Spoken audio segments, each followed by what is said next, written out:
Performance assessments or authentic assessments are a really great learning tool as well to kind of step away from traditional tests. The problem you run into with tests is you're measuring a specific.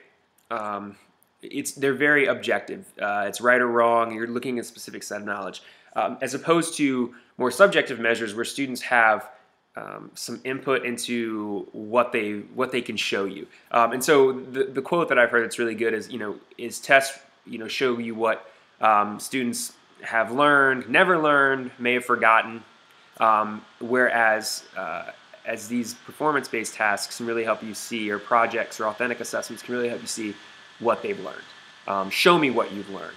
Maybe it's different than what you've expected, but maybe there's some really interesting things the kids have to say, and those things are important. So performance tasks can be motivating because we're putting a real-life, authentic spin on what they're doing. And so anytime we can have it relate to the world around them, be something that they can see as a career down the road or something that could lead to that, they're going to find more value in it. And so it can be anything, in the English class, it can be writing for an authentic audience. Social studies class, what does a geographer do? What does a historian do? And how can I think about those different careers that somebody in this field can use, the skills that they have, a museum curator, things like that. If it's government, a policymaker, what is it, giving students that authentic role and finding an audience that's authentic as well. And so if they're mailing letters to a congressman, fantastic.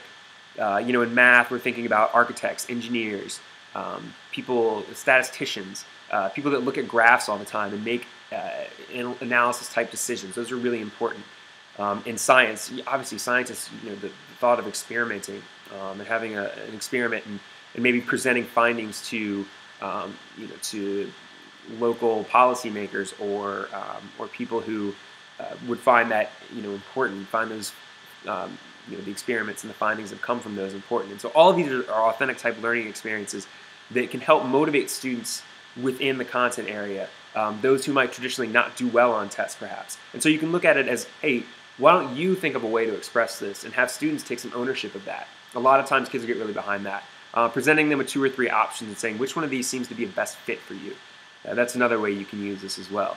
But students should have some control and ownership over what they're doing to make it a valuable learning experience. But if done correctly, performance tasks and authentic assessments can help to motivate students as well.